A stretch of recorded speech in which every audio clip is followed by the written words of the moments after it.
Alright, so what we have back here is dirt that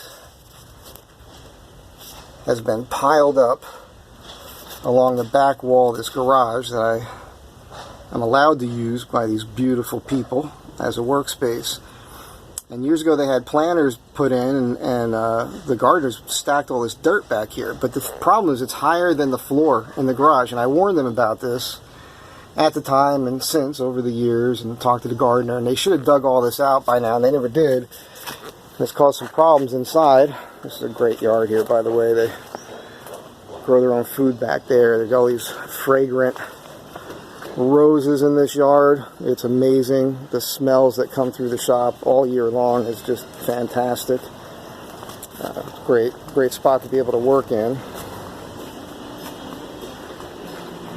Got to unload this lumber here and start working, but I got an issue here. So I've got to store that plywood that's all cut-offs from these pieces that I'll be using on the current project. And in the back corner there was mold. All this stuff was stacked back there, and all these ends are going to get cut off and thrown away. A lot of mold here. It's not good. And then this stack of plywood here, scrap, is all moldy at the bottom, so that's all going to get cut off. A lot is going to get thrown away. Oh, these are beautifully painted panels by an artist I went out with 20 years ago.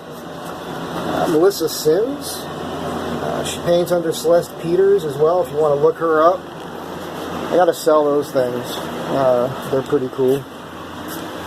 So I cleared all this stuff out, and I just put a deck in here. It's kind of a floating deck to store things so that they won't be bothered by the water anymore. Oh, by the way,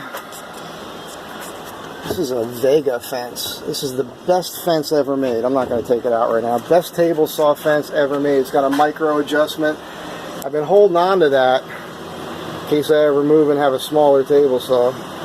Anyhow, this is just showing off a small shop space where you're trying to do everything, and the amount of time sometimes you have to put into just reorganizing around. I mean, look at this place, right? An hour from now, this will be super tidy. That'll all be stored. I'll have a huge workspace here. That'll be put away. That's my hollow chisel mortiser. 1 horsepower. We'll take a 3/4 inch. I think it'll take a 1 inch hollow chisel, which is basically just make square holes. And using this later today, my Inca. Got my 18-inch Laguna bandsaw here. All on wheels. Everything moves around. I got to put everything to the side at the end of the day. Got the Laguna bandsaw here. And yeah, so you can understand, you know, sometimes I don't charge for this time. Obviously, if I'm in the middle of a project, I just deduct it from my time in my figuring at the end of things. But on a piece of furniture, I'm usually charging for the project.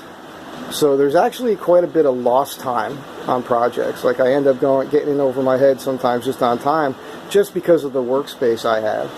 You know, I just do a flat fee. This is what it's going to cost, and if it takes me more time, then that's what it takes. If it's exorbitant, if there's things I overlooked in the design, or we both did, or there's been changes made to a design, then that's different. You know, then it could cost a little bit more money in the end. But usually I try to just, you know what? Got to put an Astro Van sticker on here, man. What the hell? An old sticker collection here. Anyhow, that's what's happening right now. Have a good day. Thanks for watching. If you're interested in those Astro Van stickers, the Astro Van Tribe stickers, PayPal, Mike at Mike Z Design, $10 sticker packs, and you can always contact me and ask me. Have a good day. Bye.